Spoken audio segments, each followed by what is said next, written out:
Os dois principais, para ser mais assim objetiva, era o medo de fracassar, né? E eu tinha uma visão de futuro muito clara, porque eu venho de uma família de classe média, muito trabalhadora. Então, eu sempre fui uma pessoa que me cobrei muito de fazer tudo muito certo, de socialmente ter uma boa imagem.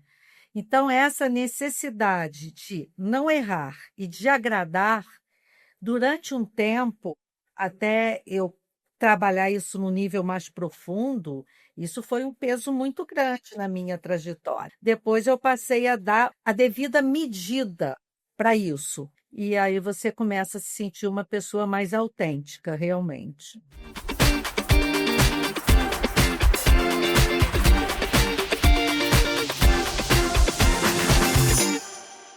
Denise, você já trabalhou em Cabo Verde, né, que é a terra da graça. O que mais te marcou naquela experiência? Foi a morabeza cabo-verdiana. E outra questão que me marcou, né, além dessa característica muito forte deles, foi a formação do povo. Porque, assim, como na época, em 98 tinha pouquíssima universidade aí, mais na formação de professores, né? Era muito limitado os cursos de graduação. Ficou muito claro que os grandes executivos e profissionais do país tinham tido uma formação fora de Cabo Verde, em Portugal, em Boston, em N países da Europa e no Brasil, que tinha e ainda tem um protocolo onde muitos cabo-verdianos estudam nas universidades federais. Então, foi assim uma surpresa o nível das pessoas e uma característica muito forte que eu me identifico, porque é um valor de vida para mim, é a humildade. Você vê pessoas brilhantes, com uma excelente formação, com uma grande experiência, falando dois, três, quatro idiomas, e de uma humildade que, infelizmente, não é sempre o que eu vejo aqui no meu país e em Portugal. Olá, pessoal! Sejam muito bem-vindos ao The Future is Human, um podcast em parceria com o Human Leaders International Congress, dedicado a conversas autênticas sobre liderança, percurso e impacto humano. Aqui é a Dani Steski e hoje comigo, Graça Sanches. Olá a todos e a todas. Graça, você foi eleita deputada em Cabo Verde em 2011, aos 30 anos. Como é que foi essa experiência de liderar dentro de uma instituição política? É uma experiência muito concreta, Dani. E as mulheres ainda têm que provar mais para serem ouvidas, ainda que seja numa Assembleia Nacional. E essa é uma realidade que vai muito além da política, nas empresas, nas instituições e nas comunidades. O desafio continua a ser o mesmo. Como criar oportunidades para que as pessoas sejam reconhecidas, desenvolvam o seu potencial e exerçam uma liderança com impacto? A nossa convidada de hoje tem dedicado a sua vida profissional precisamente a compreender e desenvolver esse potencial humano. Denise Dutra é psicóloga organizacional, doutora em administração, especialista em desenvolvimento de lideranças e membro da comissão científica do Human Leaders International Congress Cabo Verde. Denise, é um prazer enorme recebê-la aqui no podcast. Muito prazer. O prazer é todo meu, Dani, Graça, e todos a vocês que estão nos ouvindo agora. É uma grande alegria poder compartilhar, né, estas ideias que são a inspiração para esse nosso grande encontro de julho nesse país maravilhoso que é Cabo Verde. Agora, Denise, vou começar essa conversa quando você estava lá no seu último ano da escola, no ensino médio. Você já sabia o que você queria fazer da sua vida naquela época? Tipo, que curso fazer na universidade? Qual universidade você queria, né, passar no vestibular? Olha, por mais pouco provável que isso possa parecer, né, porque é um caso realmente que eu conheço poucos iguais, eu escolhi que queria ser psicóloga aos 11 anos de idade.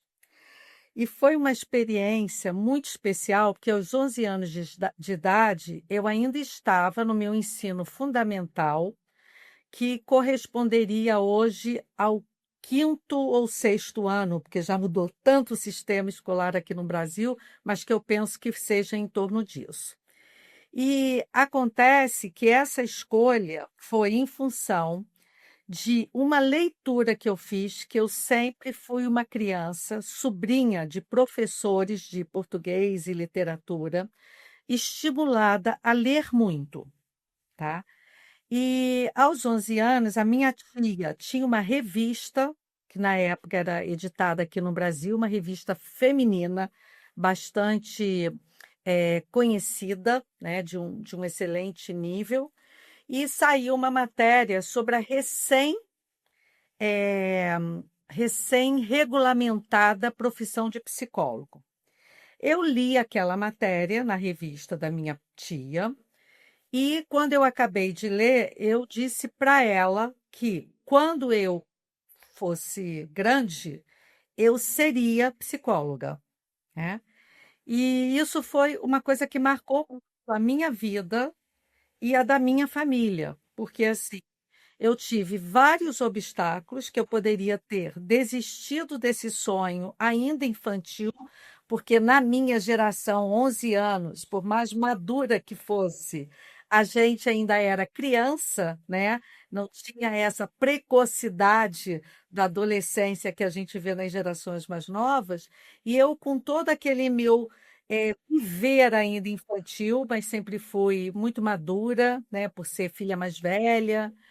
E eu nunca perdi isso de vista, né, essa escolha.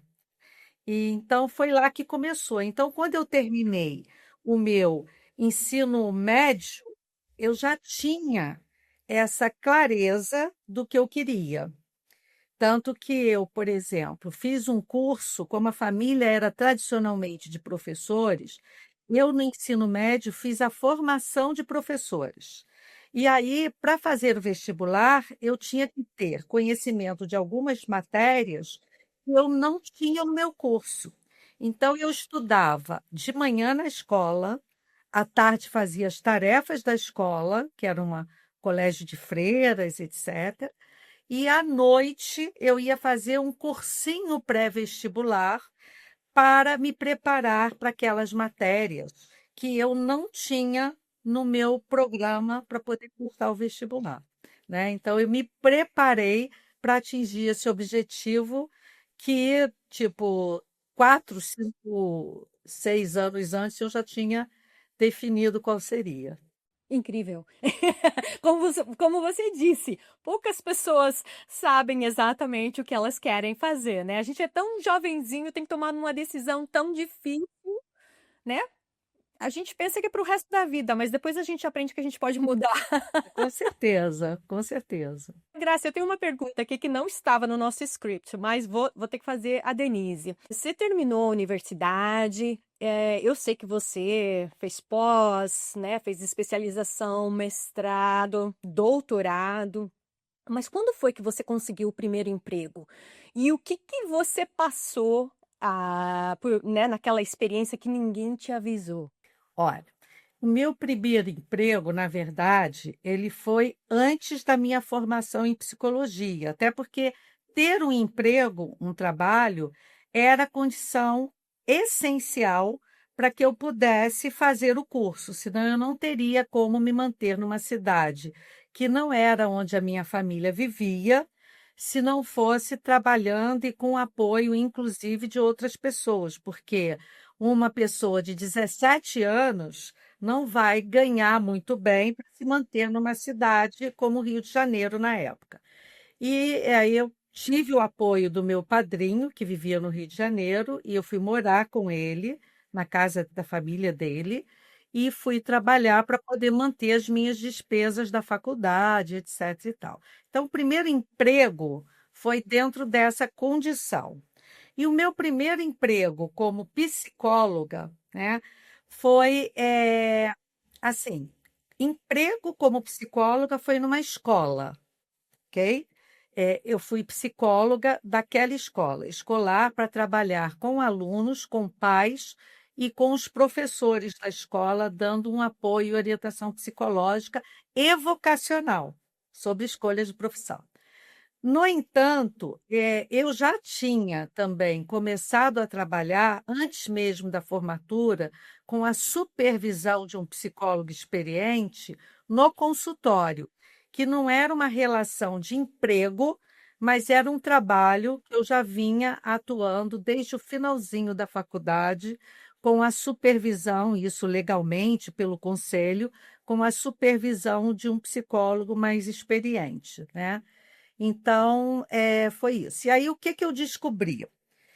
Que a psicologia, como ela nasce, né, muito em função de psiquiatras, neurologistas, enquanto ciência, ela tinha uma tradição muito voltada para as doenças mentais, as doenças psíquicas, as disfunções psíquicas e que ela ainda estava pouco reconhecida e valorizada em relação às pessoas que não apresentavam qualquer tipo de desvio de conduta ou patologia, né? Ou seja, o psicólogo ainda era pouco valorizado para trabalhar em circunstâncias de desenvolvimento natural das pessoas, né?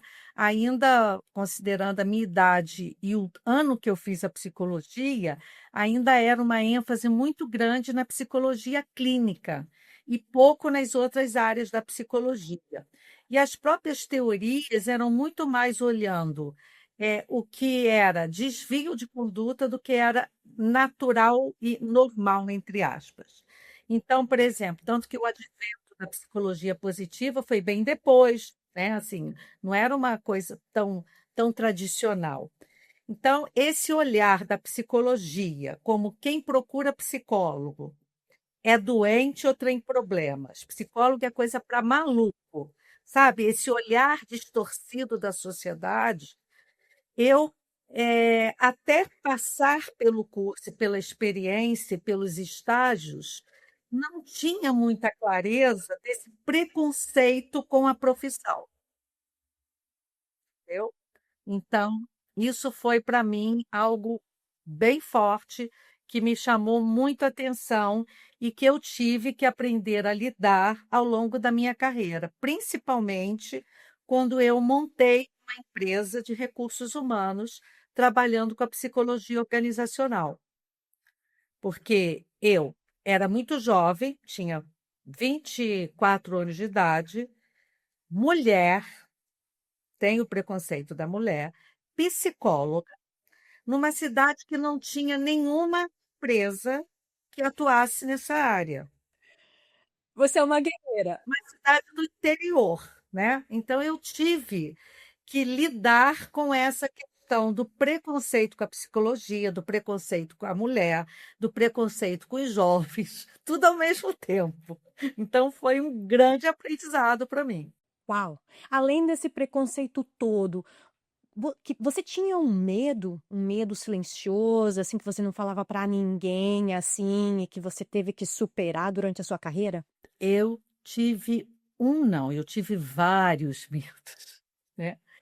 E até assim, eu diria que eles acabaram sendo compartilhados, porque eu, quando estava me formando e que eu percebi todo esse contexto muito forte, eu resolvi fazer uma psicoterapia exatamente para me preparar para lidar com esses desafios todos, né? Então, eu dividi estes medos com, né, no caso, com o meu terapeuta, né? Enfim. Mas os dois principais, para ser mais assim objetiva, Era o medo de fracassar, né? E eu tinha uma visão de futuro muito clara, objetivos muito claros sobre a importância do meu crescimento profissional, minha independência financeira, etc, etc.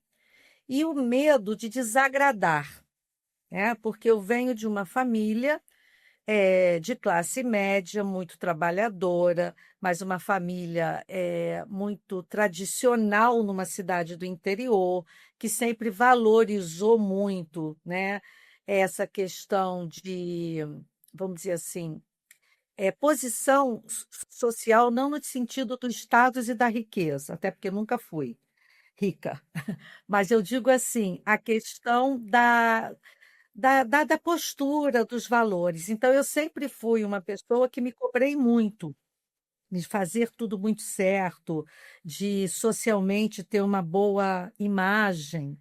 Então, essa necessidade de não errar e de agradar, durante um tempo, até eu trabalhar isso no nível mais profundo, isso foi um peso muito grande na minha trajetória, né? Depois eu passei a dar a devida medida para isso, né? Quer dizer, eu não deixei de ser uma pessoa que respeito socialmente as regras, nada disso, mas isso já passou a não ter um peso tão grande para mim, e aí você começa a se sentir uma pessoa mais autêntica, realmente. Dá para perceber que com toda essa história houve um momento de viragem. Quando é que a Denise, por exemplo, percebeu eh, que a liderança e a forma como as pessoas precisam desta ajuda para crescer mudou? Como é que entendeu? Foi um momento, foi uma pessoa ou foi uma experiência de tudo que nos acabou de falar? Bom, eu diria que foram as três coisas. A experiência, eu posso relatar algumas, né? Assim, a minha experiência de estagiária ainda, antes de formar em psicologia, que eu fiz um estágio na Secretaria de Saúde do Estado do Rio, o que que aconteceu? Eu comecei a perceber, né, trabalhando ao desenvolvimento, a capacitação dos profissionais de saúde, médicos, enfermeiros e outros profissionais técnicos, auxiliares, né, biomédicos que trabalhavam nos hospitais do Estado. E esse trabalho me mostrou a importância da liderança, né, nesses grupos, nessas instituições, nessas diferentes organizações, e principalmente a importância do desenvolvimento, porque, por exemplo, um médico, um enfermeiro ou um biomédico, eles fazem um curso que é altamente técnico para a atuação deles naquela carreira, mas não são preparados para lidar com pessoas, com equipes e muito menos para liderar.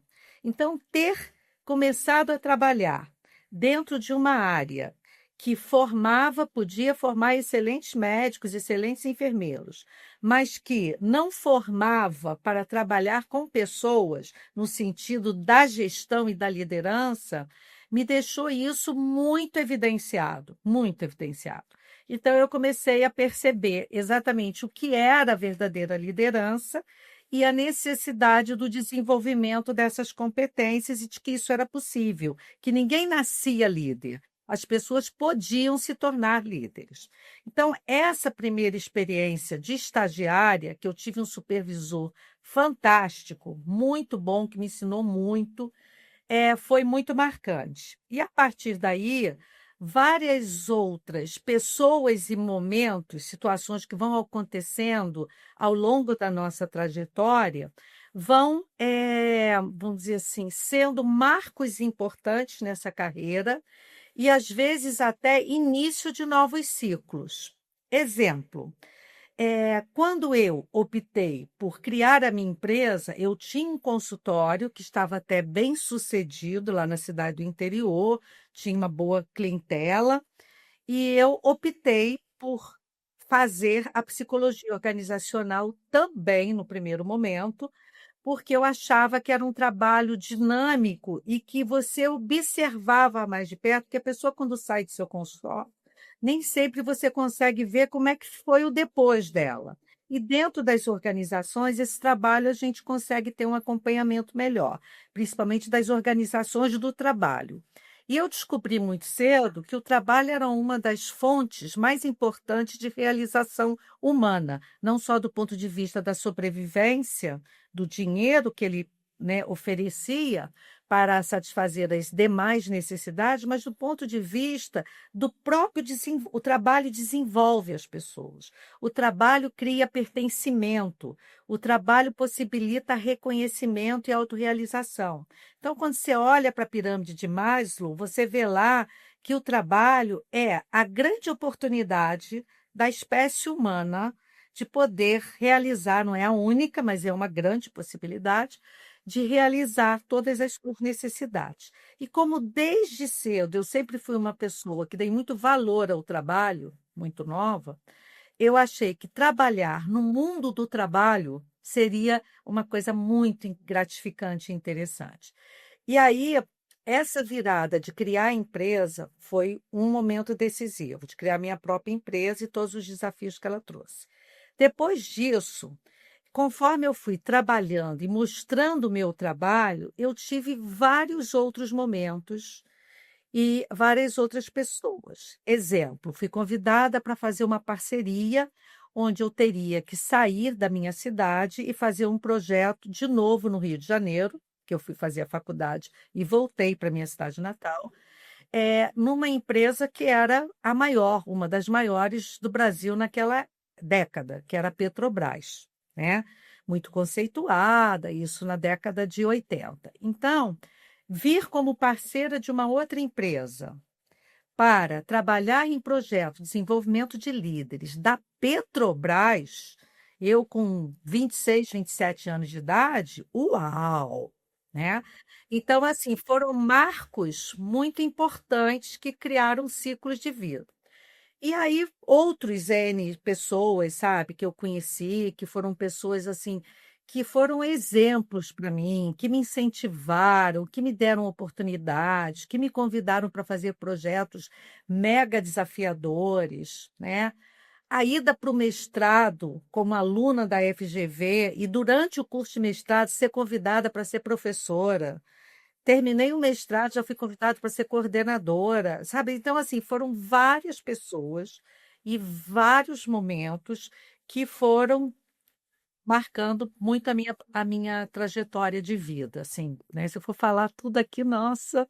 Eu acho muito importante o ponto que a Denise tocou. Eu muitas vezes senti isso nas pessoas que não temos este treinamento para estar nos lugares e pensamos que basta só termos a formação básica, já estamos preparados para ser líderes. E eu senti isso quando eu cheguei ao parlamento. Uau, foi um mundo inimaginário para mim.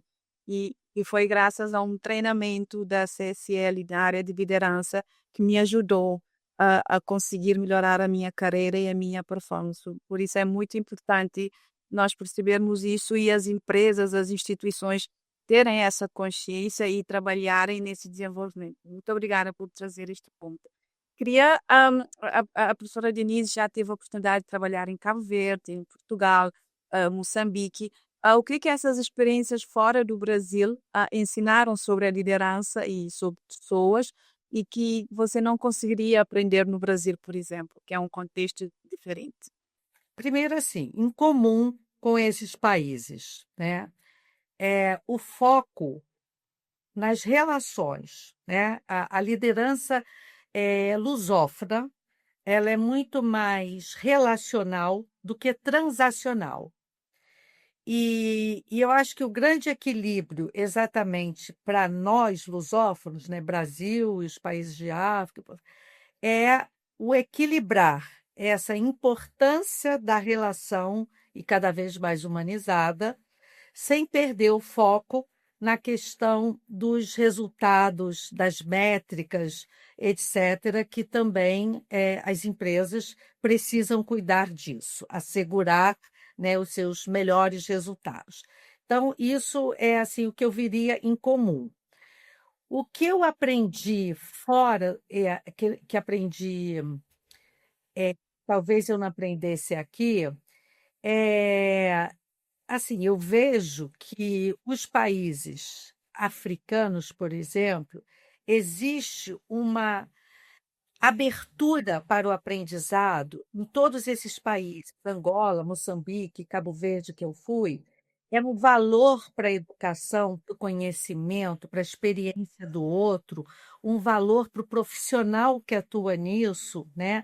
Um desejo e uma vontade, uma fome de saber muito grande, que, sinceramente, isso eu não sinto, tá? Posso ter cuidado para não generalizar, mas era algo que eu não estava percebendo tanto aqui no Brasil em determinados níveis, né? Então, por exemplo, falando da educação de adulto, da educação executiva de profissionais, né? Não é que no Brasil não exista gente interessada em aprender e humilde intelectualmente, não é isso. Mas eu sentia isso muito mais forte. Genericamente, aqui a gente tem pessoas que e pessoas que não. Quando você vai para esses países, eu nem raramente eu percebia alguém que não estava nem um pouco interessado no que você tinha a dizer, né? Para não ser injusta, posso dizer até que isso pode ter acontecido, mas assim, isso não me chamava tanta atenção. Então, essa vontade, essa abertura, né, de aprender, eu acho que é algo muito forte. E a questão de, vamos dizer assim, lidar com o diverso, né? Lidar com a diversidade. Isso é muito interessante, porque aqui no Brasil a gente vê menos isso na própria língua, né? Ou seja, você tem o português, é claro que você tem sotaques e expressões diferentes nos 5 cantos do país, mas todo mundo fala a língua portuguesa. Quando você vai para esses outros países, você tem dialetos que são falados para além da língua oficial. Então, você vê a diversidade de língua, você vê uma diversidade religiosa, você vê uma diversidade cultural, né, de origens muito grande. Então, assim, o diverso e essa questão da abertura para o desenvolvimento e para o aprendizado me chamou a atenção. Muito interessante. Obrigada por partilhar isso com a gente, Denise. E agora eu vou querer mudar um pouquinho aqui a nossa conversa. Você é uma mulher super ocupada, você tem a sua própria empresa, você dá aulas, participa de congressos, organiza congressos. Como é que uma especialista em desenvolvimento humano aprende a cuidar dela própria?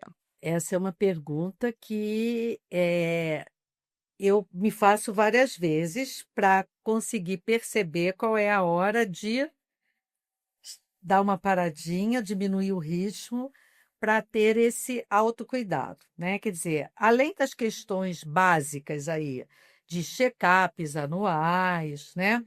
Eu hoje percebo que tem determinadas fases que a gente está precisando dizer não para alguns convites, dizer não para coisas que a gente gosta, para poder dar uma equilibrada nesse tempo para cuidar de si, para estar mais com a família, etc e tal. Então, assim, isso é algo que eu tento estar muito atenta e cada vez mais, e estar vigilante. Eu vejo que depende muito de autogestão.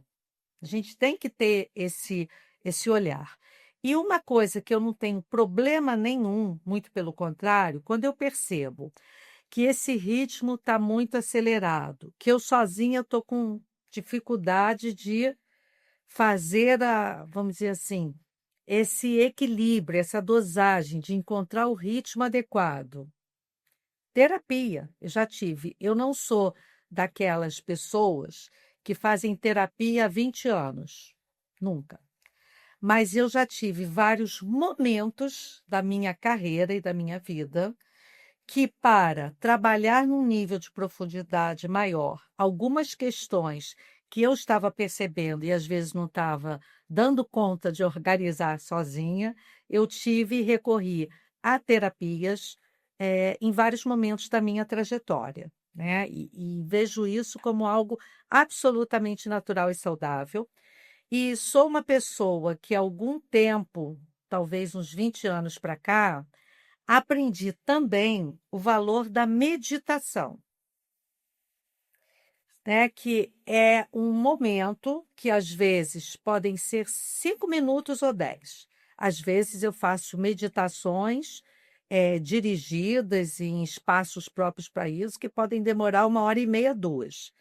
Mas no dia a dia, quando você se habitua a ter um momento que você fala, agora eu vou me conectar com o que eu estou sentindo, com as minhas sensações, com aquilo que eu, né, para poder dar o equilíbrio e vida que segue. E eu tenho procurado utilizar cada vez mais frequentemente esse recurso, né? Da meditação, do mindfulness, dessa coisa da atenção plena com a minha postura corporal, com as minhas emoções, com a minha respiração, para poder dar aquela calibrada que quando a gente não se dá conta disso, a gente entra sabe, naquela espiral assim que quando você vê, a pessoa já adoeceu, né? E é claro que isso já aconteceu, né? Gastrites, algumas situações assim. E a partir de um determinado momento, você vai amadurecendo, você fica mais atenta à prevenção e menos a curar aquilo que você às vezes provocou pela falta desse equilíbrio entre vida pessoal, autocuidado e vida profissional, entendeu? Com certeza, Denise, eu também sou fã da meditação e também percebo que com a maturidade eu estou mais atenta a esses sintomas, então eu consigo desacelerar para não chegar no esgotamento. Graça, você também se cuida? Você percebe quando chegou a hora de dar uma desacelerada? Sobretudo agora, já teve momentos que eu não soube ouvir o meu corpo e perceber. Mas hoje, como dizes, com a maturidade, com o tempo, acabei aprendendo na luta dura, mas hoje já também faço muita meditação, uso muito caminhar ao ar livre, estar sozinha, quieta, ouvir músicas antigas e assim, porque senão a pessoa há dias estava a dizer a uma amiga que temos, cada 3 meses verificar a nossa saúde mental, porque senão, entramos em paranoia mesmo. Sabe que acrescentando aí, Dani, e a questão do hobby, né? Eu sou uma pessoa que amo fotografia e nem sempre eu tenho a chance de tirar fotos, pelo menos em espaços assim naturais e tudo. Então, um hobby que eu acabei adquirindo, além de gostar de tirar fotografias, é o de fazer álbuns digitais, porque a gente tem vários sites na internet. E aquele tempo que eu paro para escolher as fotos que vão entrar no álbum, para ver como é que elas se organizam e para escrever algo sobre elas, e aí o álbum não é só com o nominho do lugar que eu estive ou das pessoas daquele evento. Ele tem poesia, frases, letras de música, né? Então, assim, tem sempre ou alguma coisa que cabe naquela experiência, naquilo que a foto retrata, ou um relato pessoal meu de como eu me senti ou da importância daquele momento.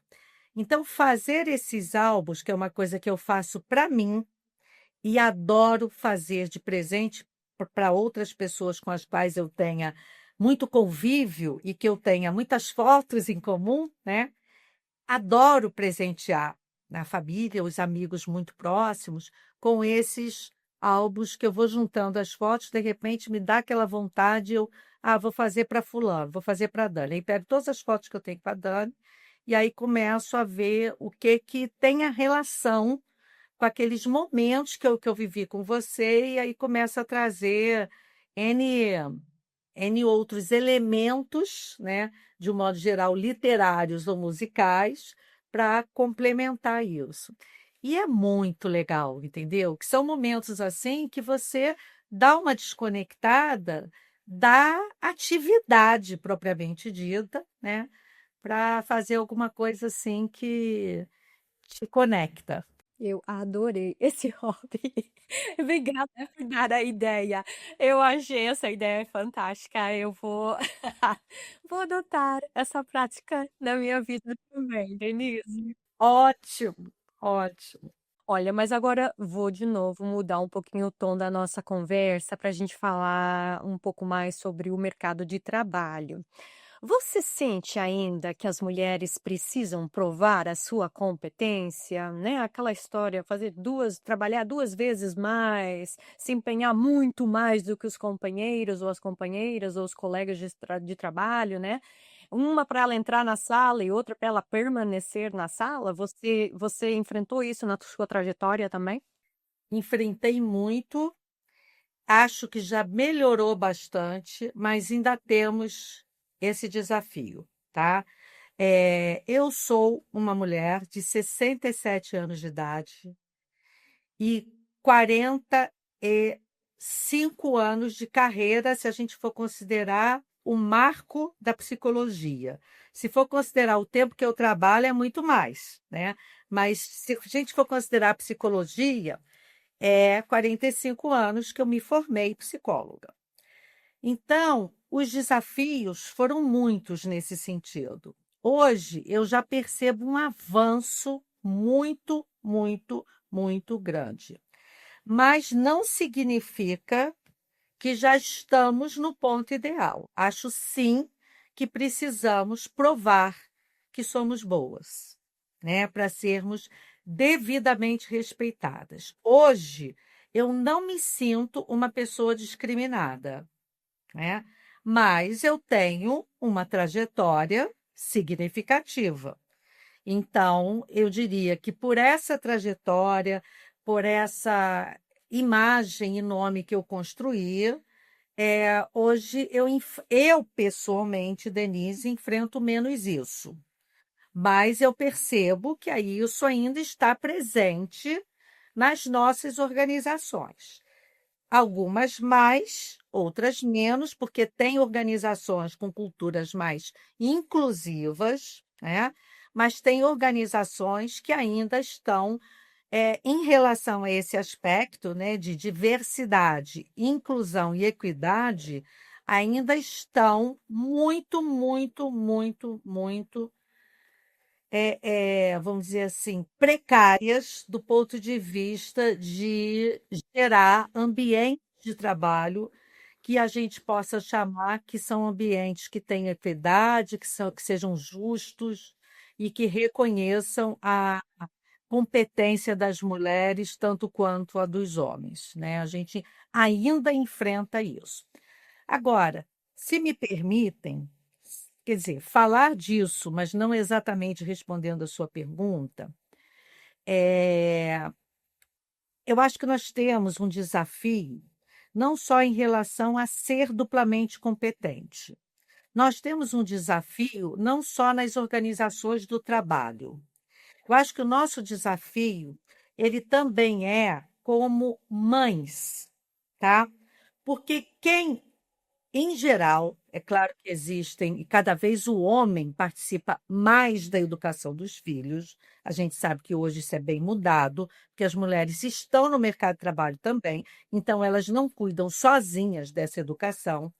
Mas as mulheres, mesmo com os maridos muito ativos, têm um papel ali naquela conexão mãe e filhos muito, muito forte, trazendo essa conotação do afeto, da sensibilidade, né, das rotinas muito forte. E eu percebo que nem sempre as mulheres notam, né, que elas às vezes estão num nível muito inconsciente pelas forças da cultura que foram educadas, repetindo modelos que não fazem mais o menor sentido.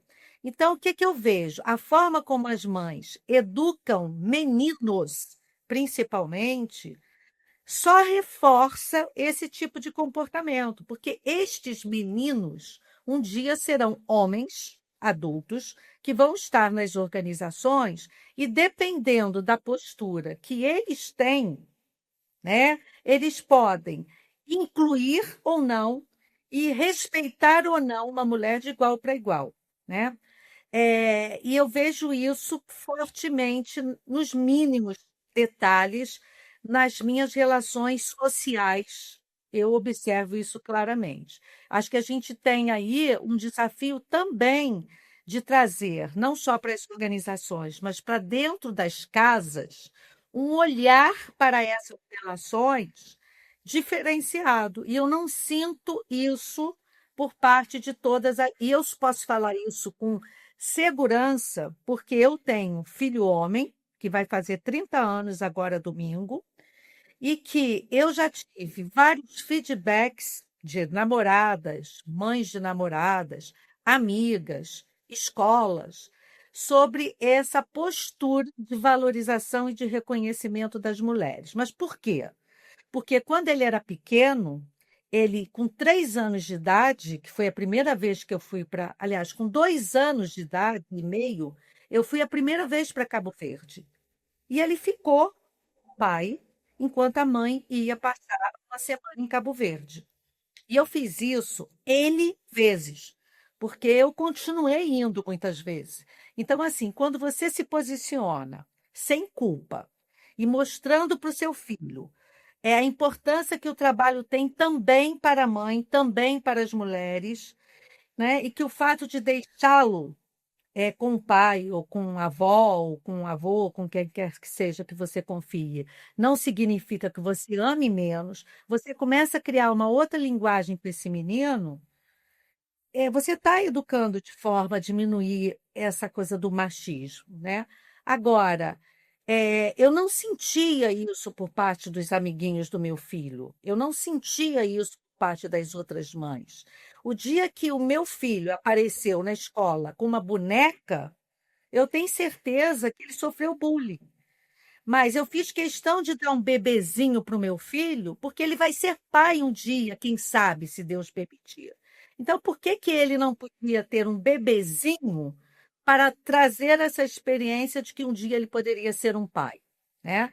Então, assim, tem algumas questões que eu percebo, infelizmente, que são das próprias mulheres. Até que enfim alguém me entende nesta vida. Que eu já estou há mais de 10 anos nesta luta de viver. A forma como nós estamos a educar, sobretudo em África, nos países onde eu já trabalhei, é uma coisa muito profunda e muito enraizada. E há coisas muito mais graves, como a violência doméstica, que têm muitas vezes as raízes dentro das próprias casas. E a forma como nós estamos a educar os meninos e as meninas. Já falamos sobre isso, Dani, no podcast, e que as mães, as meninas chegam a casa, são obrigadas a servirem os irmãos, a limparem a casa, a ajudar as mães, enquanto que os rapazes estão na rua a brincar, a jogar a bola, a estarem juntos, depois dizem não há sororidade. Depois ele chega a casa, a irmã tem que servir a mesa. Quando ele vai para a sua casa, a esposa não faz. Temos a questão da violência. Então, acho que isto é uma reflexão muito importante. Ainda bem que já tem uma outra voz a juntar as nossas, como ativista e como especialistas de género, para nos ajudar nesta luta. E olha, eu vou te dizer uma coisa, eu já falei isso hoje em dia, eu até nem falo mais no Dia Internacional da Mulher. É raríssimo eu fazer alguma. Mas eu já fiz isso durante muitos anos consecutivos e já fui muito mal vista por ir defender a posição da mulher e mostrar que muitas vezes a mulher, e até essa questão mesmo, não é só o homem que não valoriza o papel da mulher, não. Tem mulheres que se sentem incomodadas de estarem, de ver uma mulher crescer dentro da organização, né? Então, também tem uma coisa que está me faltando a palavra aqui, mas assim, alguma coisa como armadilhas que as próprias mulheres, às vezes, criam para elas mesmas. Exato. Não, é muito evidente. Bom, falar em humanização, queríamos trazer aqui uma breve reflexão para ouvir o comentário da Denise. Por exemplo, em março de 2026, a Oracle demitiu 30.000 pessoas por e-mail às 6 da manhã, sem conversas, sem despedidas. Meta, Amazon, Google também fizeram o mesmo. Queríamos ouvir o seu comentário. Despedir com humanidade ainda é possível ou virou uma contradição? É possível, né? É possível quando as empresas entendem que valor não é algo para ficar no papel e na intranet, que valor é algo para ser praticado. Possível, eu acredito que é, porque quem tomam essas decisões são pessoas, né? E eu sempre acredito na possibilidade do ser humano, né, aprender com as experiências e repensar determinadas atitudes e decisões. Então, possível, eu diria que é, mas é somente se é, os líderes, os gestores, os tomadores de decisão entenderem que é preciso ter coerência entre discursos e ação, né? Que não adianta você falar bonito de um ambiente de segurança psicológica, como o conceito, o estudo de segurança psicológica, que nasceu, né, também lá dentro do Google, não faz sentido falar de e não praticar, né? Então, passando por aí, coerência com valores. E aí, o que eu percebo que as empresas precisam entender é que olhar para a necessidade de tomar decisões, às vezes, mais radicais e disruptivas, não significa que isso não possa ser feito, demissões em massa, de forma humanizada, respeitosa, né, com as pessoas. Uma necessidade de decisão não invalida a outra, né? Então, a forma, se não dá para despedir todo mundo ao mesmo tempo dessa maneira, que se pense numa estratégia de como vai se fazer isso. Mas é absolutamente desrespeitoso, desumano, né? O que essas empresas realmente fazem. E aí, eu penso que, no momento exato, elas estão perdendo, talvez, só dignidade, só, hein? Olha que é sério, estão perdendo dignidade e credibilidade por parte dos colaboradores que permanecem, né? Eu não admiro uma empresa que agiu assim, mesmo que eu não tenha sido penalizada por essa decisão. Ponto. Então, no momento exato, ela perde dignidade e credibilidade. Mas a médio e longo prazo, além da reputação, ela com certeza está comprometendo resultados. Porque as pessoas que ficam percebem que são descartáveis. E descartáveis sem o menor respeito. Então, como eu me comprometo com uma organização que tem esse tipo de atitude, né, e de tomada de decisão? Então, esse efeito pode não estar sendo percebido de pronto, mas pode saber que isso lá na frente vai ter uma conta para pagar. Eu não acredito que isso passe impune. Sinceramente, eu não acredito. Com o pouco que eu conheço do ser humano, não acredito. A conta vai vir.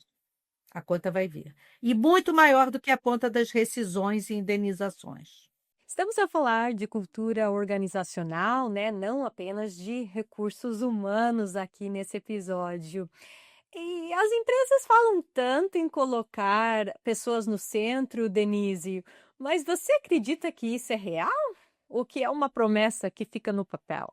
Neste momento, eu enxergo que existem ambas as situações. Eu acho que algumas empresas já têm, nas suas políticas e ações de recursos humanos, gestão de pessoas, na sua cultura, uma cultura mais humanizada, uma cultura mais inclusiva, uma cultura que desenvolve pessoas, que gera oportunidades, etc, etc. Então, eu conheço, felizmente, empresas cujo sucesso, o lucro, é resultado de investimento nas pessoas, né? Mas, infelizmente, também conheço muitas onde isso está só no discurso, no papel, e não é ainda uma realidade, né? E eu falo isso baseado na minha experiência aqui do Brasil, talvez um pouco na experiência de Cabo Verde e de Portugal, né? Mas tem uma ideia que penso eu que não é uma fantasia, que isso acontece em todos os lugares do mundo. A gente ter níveis de desenvolvimento, assim como a gente tem nível de desenvolvimento humano dos países, eu acho que a gente tem níveis de desenvolvimento humano nas organizações. E aí tem empresas que estão mais perto disso e outras que ainda estão muito abaixo disso, né? Que não estão nem na média, estão bem abaixo ainda, que ainda não entenderam a importância e às vezes não oferecem nem condições mínimas, né, de trabalho e às vezes nem um vínculo de trabalho para essas pessoas. A gente ainda vê situações altamente exploratórias, né, nos dias de hoje. Entende? Então, eu acho que temos os dois casos. E tem aqueles que nem se deram conta que existe esta opção de melhorar. Sim.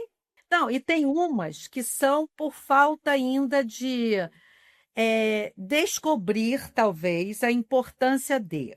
Eu até acho isso. Eu vejo pequenas empresas que foram crescendo e dando certo sem isso e não estão percebendo que o que garantiu o sucesso até aqui não vai garantir o futuro, tá? E eu acho que aí tem um tempo, né, uma curva de aprendizado. Mas tem empresas que já sabem que isso é importante, mas que na ambição de ganhar cada vez mais, tomam decisões que a última coisa que está em questão é a dignidade humana, infelizmente. E isso ainda acontece. E, Denise, muito brevemente, como é que a gente faz para não cair numa cilada dessa? Não entrar para uma empresa que não está nem aí para o funcionário? Eu digo assim, que cada vez mais eu vejo que o processo de seleção das empresas em busca de profissionais, ele está cada vez mais uma via de mão dupla, né? O profissional, cada vez mais, também está escolhendo a empresa que quer trabalhar, principalmente essa geração mais nova. Eu não tenho dúvida disso. Então, como fazer? Hoje, o que não falta é recurso para a gente procurar saber sobre as empresas.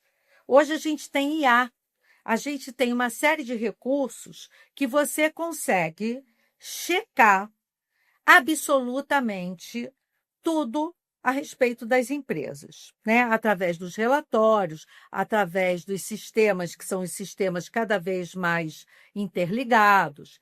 Então, você pode saber sobre a história e, inclusive, assim, os escândalos que aquela empresa pode ter tido, que apareceram na mídia, e que você, porque nunca essa empresa te chamou atenção, nem sabe, mas eu consigo resgatar histórias passadas de determinadas empresas.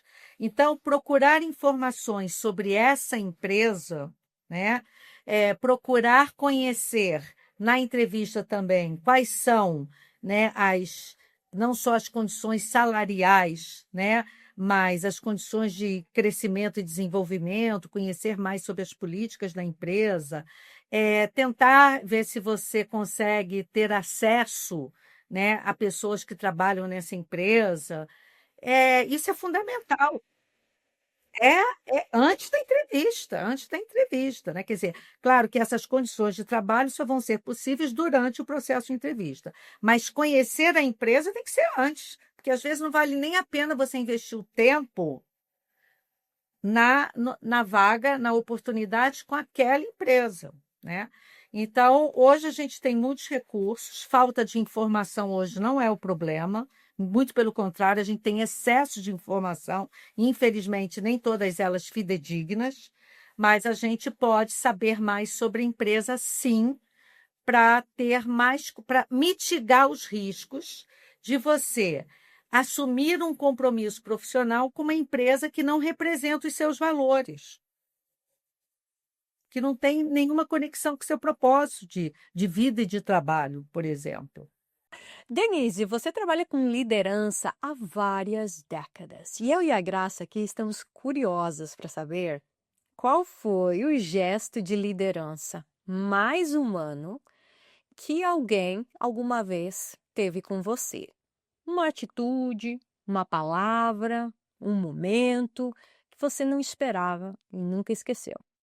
Eu tive muitos, muitos, né? Eu tive muitos líderes marcantes na minha vida e talvez eu seja até, como é que se diz, injusta de me referir especificamente a uma pessoa, tá?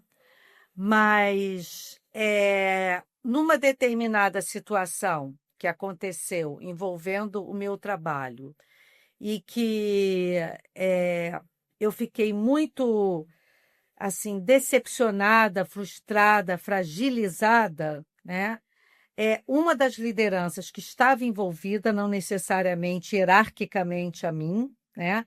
Mas um executivo que eu respeitava muito, ele me fez pensar que eu estava perdendo aquela batalha, mas que eu não estava perdendo a grande luta, né? E que aquele evento não acontecer não significava que eu precisava abrir mão daquilo que eu acreditava. E isso foi extremamente importante para mim, para aprender a lidar com as frustrações e não fazer com que uma derrota se torne uma barreira para você continuar insistindo nas coisas que você acredita, né? Então, essa pessoa na época teve um papel assim muito importante no momento que eu era muito jovem ainda, e isso me causou assim essa acolhida e essa, ó, eu não tenho o que fazer, isso é uma coisa que você vai ter que lidar, mas pense nisso, nisso, nisso, nisso, entendeu? E foi muito importante para mim. Professora, existe solidão quando lideramos pessoas? Houve algum momento em que você sentiu que precisava de cuidar de todo mundo, mas ninguém cuidava de você? Existe solidão na liderança. Passei por diversos momentos onde eu estava muito cuidadosa com cuidado com todos, né? E acabo me sobrecarregando e assumindo algumas questões que trazendo para mim para não refletir tão fortemente na equipe. E muitas vezes eu tive esse sentimento, né? E aí fica claro para mim a importância de você ter uma rede de apoio. Uma rede de apoio na família, você ter, por mais diversos que sejam os seus amigos, mas na sua relação de amizades, alguém que entenda bastante bem aquilo que você faz e que possa te acolher em alguns momentos. Tem a questão, né, de dependendo do, vamos dizer assim, da intensidade dessa solidão e dessa dor, né, que você tenha, que não está conseguindo compartilhar, ou não deve compartilhar com todos, a busca nesses momentos pela terapia e o processo de coaching. O que eu tenho observado hoje, né? Hoje, uma das coisas que eu mais amo fazer, e estou cada vez mais empenhada em ter mais tempo para isso, são processos de coaching de executivos, principalmente de nível, né, C-level. Faço com outros também, sem problema nenhum. Mas por que o nível C-level? Porque eles são muito mais solitários, às vezes, do que os outros. Porque quanto mais você sobe nessa hierarquia, mais você se preocupa com tudo que você vai compartilhar com as demais pessoas, o impacto que isso pode causar. Então, quanto mais alto na hierarquia, mais solitárias essas lideranças são. E eu tenho tido oportunidade de atender em processo de coaching C-level, né, CEOs, que exatamente, às vezes, pessoas com muita experiência, muito bem-sucedidos, e que o processo, assim, as pessoas não acham que seja caso de terapia. Eu não quero uma terapia. Eu quero trazer as questões que estão me angustiando no trabalho e quero alguém que consiga olhar para isso, entender e me fazer pensar como sair dessas questões bem. Então, tem muitos executivos que, em nome dessa solidão, têm buscado coaching. E é claro que depois que você tem as primeiras entrevistas, você consegue perceber aspectos que você pode ajudar as pessoas, né, a desenvolver para lidar melhor com essas questões tão desafiadoras do seu dia a dia e que cada vez menos, às vezes, podem ser compartilhadas, né?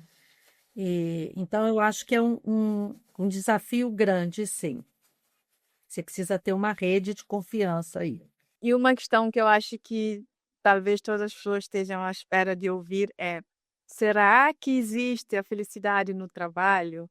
Ela é uma realidade ou uma utopia? Se for realidade, de quem será a responsabilidade? Do indivíduo ou da organização? Eu diria que ela pode ser uma utopia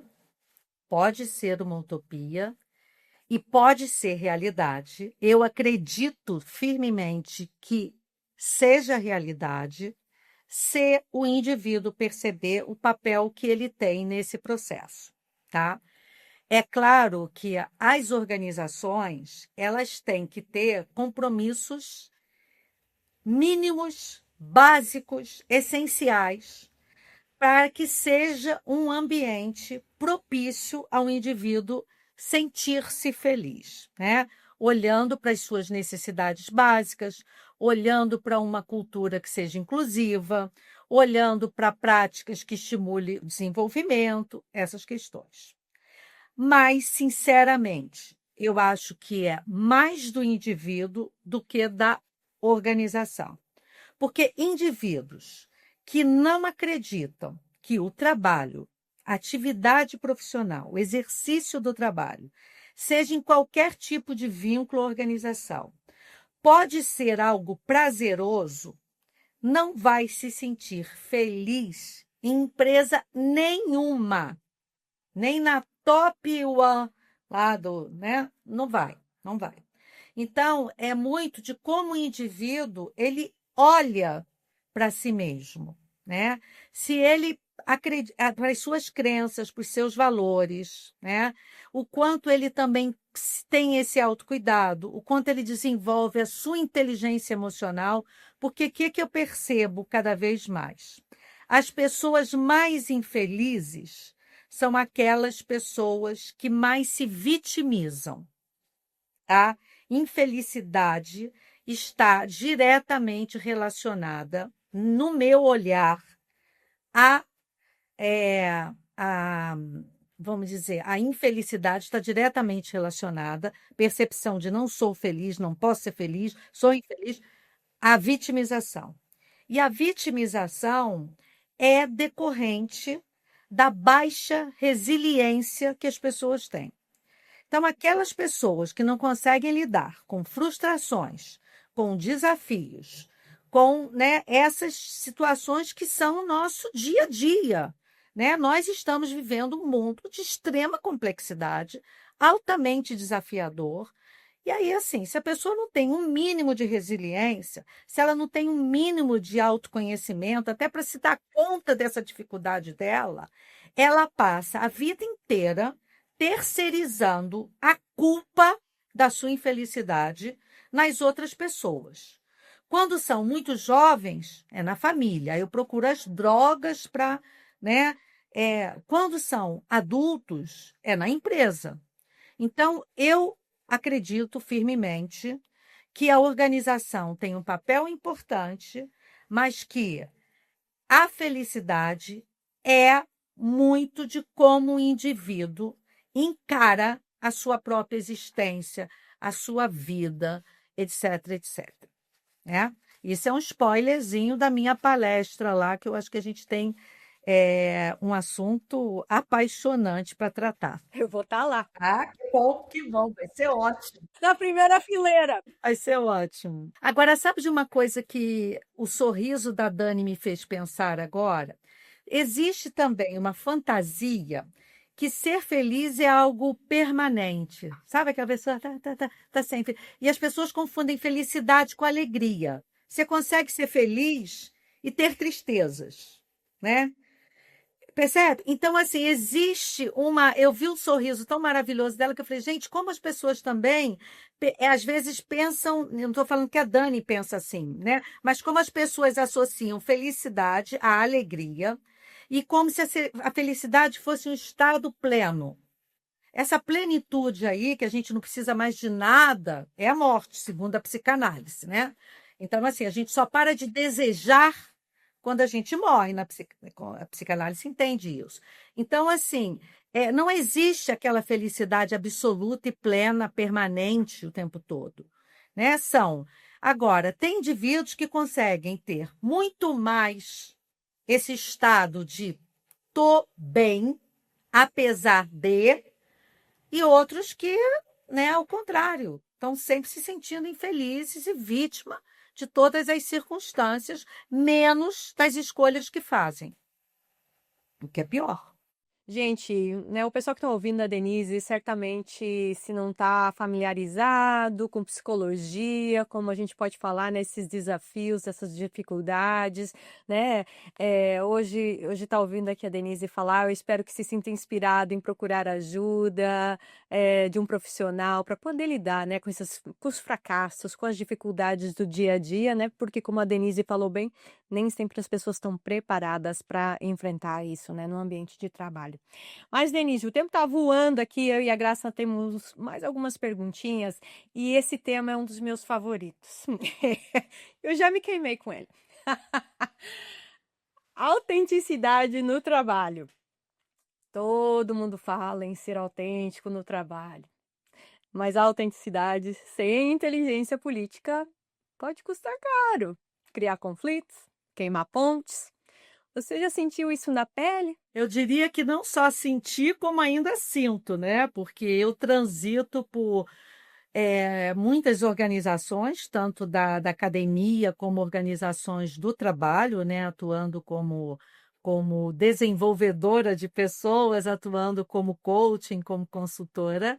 E eu diria que isso está presente todos os dias, né? Essa necessidade dessa navegação política, né? Dessa inteligência social aí do manejo, e porque nós somos seres sociais, e a autenticidade, elas estão presentes o tempo todo, e eu acho que esse é um grande desafio, hoje muito menor, porque a maturidade te faz ficar uma pessoa mais segura em relação a isso, né? E aos riscos disso. Então, eu acho que isso vai evoluindo com o tempo, mas eu acredito que nós podemos ser autênticas sem perder a noção, né, do contexto social que nós estamos, né? Eu brinco que hoje a gente tem vivido uma sociedade muito sem noção do outro, sem noção do social, sem noção de limites. Então, eu acho que o fato de ser autêntico não significa que você perca, né, esse olhar de que existe um outro nessa interação, que assim como você, né, tem a sua dignidade. Então, as pessoas precisam ter cuidado com essa sua autenticidade. Mas eu diria que cada vez mais esse é um valor para mim que faz todo sentido. Denise, eu sei que recentemente você lançou O Futuro Começa em Mim. O futuro começa em mim é vamos dizer assim, a combinação não só de pesquisa, né, de teorias da psicologia, de filosofia, de administração, mas não é um livro teórico, é um livro prático que seria um guia de reflexões para a sua vida, onde eu coloco as minhas crenças pessoais e sintetizo muito do que eu acredito sobre a importância do desenvolvimento humano e desse olhar do ser humano no sentido de construir o seu futuro desejado, né? Eu acho que nós não somos o que somos por um acaso e somos consequências das escolhas que fazemos. E eu trago uma reflexão sobre isso e apresento um modelo chamado Modelo de Alinhamento Estratégico Pessoal, porque a gente conhece e fala muito dos modelos de estratégia de empresas, mas as pessoas muitas vezes não olham para a sua vida e para a sua carreira a longo prazo. Então, é um modelo de alinhamento de estratégias pessoais. E ele foi fruto da minha dissertação de mestrado, há 10 anos atrás, onde eu peguei o miolo, a parte mais importante, que é o modelo, tirei toda aquela parte maçante, pesada da tese, de pesquisas e teorias, e fiquei com aquilo que era a essência e que pode contribuir para todo e qualquer ser humano que jamais vai ler uma tese, mas que pode pegar esse livro e, de uma forma muito interativa e gostosa, porque eu faço muitas reflexões, pensar sobre o seu futuro. Mais uma razão para não perder o congresso. A Denise vai estar lá e o livro também. Exatamente. Isso está sendo um marco na minha trajetória. Esse livro está abrindo um novo ciclo na minha carreira. Agora eu vou ter que perguntar qual é esse ciclo. É porque, assim, eu sempre tive muitas atividades, né? E sempre concentrei, do ponto de vista de pano de fundo conceitual, né? Muitas outras teorias. E aí você ter uma referência em você que está sistematizada, né? Você ter o seu modelo que tem ali, né, os ajustes que você fez de tudo que você conhecia, trazendo para aquilo que faz sentido para você. E, por outro lado, eu estou cada vez mais, né, tentando fazer menos consultorias, né, e coordenações do ponto de vista que é um trabalho mais administrativo às vezes e mais focado em ações de desenvolvimento humano, como processos de coaching, conselho de administração e deliberativo e consultivo de empresas, usar esse conhecimento para ajudar pessoas e organizações a pensarem os seus passos, né, nesse sentido. Então, eu vejo que o livro culminou com uma formação que eu fiz como conselheira, para ser conselheira, e eu acho que eu estou começando uma fase também nova da minha carreira agora, aos 67 anos de idade. A conversa foi tão leve, foi tão suave, que nem senti o tempo a passar. A nossa última pergunta é: qual a parte da sua trajetória que antes parecia uma fraqueza e que se tornou na sua maior força? Eu era, né, uma pessoa extremamente sensível, ok? E isso significa que em diversas situações, não só negativas não, tá? Positivas, de reconhecimento, momentos assim de alegria, eu extravasava, expressava. Eu sempre tive um quê de autenticidade, sempre fui muito mais pro autêntico, mas enfim, fui aprendendo cada vez mais isso, a liberar as minhas emoções. Sempre fui uma pessoa muito emotiva, tá? A vida dentro das organizações do trabalho, dentro desse mercado e desse mundo muito competitivo, como as pessoas culturalmente associavam emoções e principalmente choro à fragilidade, eu aprendi a não expressar tanto aquilo que eu sentia, tá? E durante um tempo, isso foi tão forte que eu comecei a perceber que aquilo que era o meu diferencial, que era a minha capacidade de me conectar com as pessoas emocionalmente, eu estava perdendo.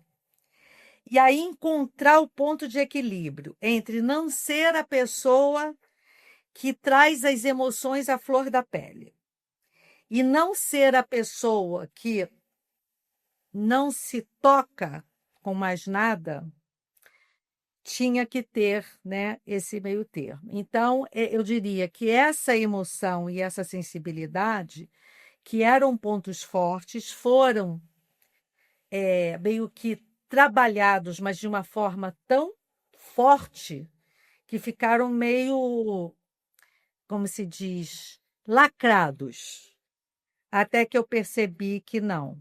O mundo precisa, quanto mais tecnológico o mundo se torna, mais touch as pessoas precisam ser, mais humanas. E aonde eu deixei e guardei a minha humanidade. E aí você começa de novo a ir soltando aquilo e a ser mais autêntica. Para mim foi claro, eu estou a reviver aqui internamente, estou nesta fase, professora Denise. Se você curtiu essa conversa, segue o podcast e deixe a sua avaliação. Isso faz toda a diferença para a gente. Professora Denise, muito obrigada, muita gratidão por este momento de partilha. Hoje consigo perceber toda esta admiração que as pessoas têm pela professora Denise e hoje a minha aumentou ainda mais. Obrigada por ser a nossa conselheira na Human Leaders International Congress. Obrigada por ser a nossa fonte de inspiração e muita gratidão e estamos super ansiosos. Já sabe que vai ter uma plateia à sua espera. Denise, muito obrigada. Foi um prazer imenso ter passado com você aqui um pouco mais de 1 hora juntas, conversando sobre temas tão importantes, temas que impactam a nossa vida diariamente. Então, me sinto lisonjeada, me considero uma pessoa muito sortuda de poder ter entrado no seu círculo de pessoas que você conhece. Muito obrigada a vocês, gente. The Future is Human é um podcast em parceria com o Human Leaders International Congress.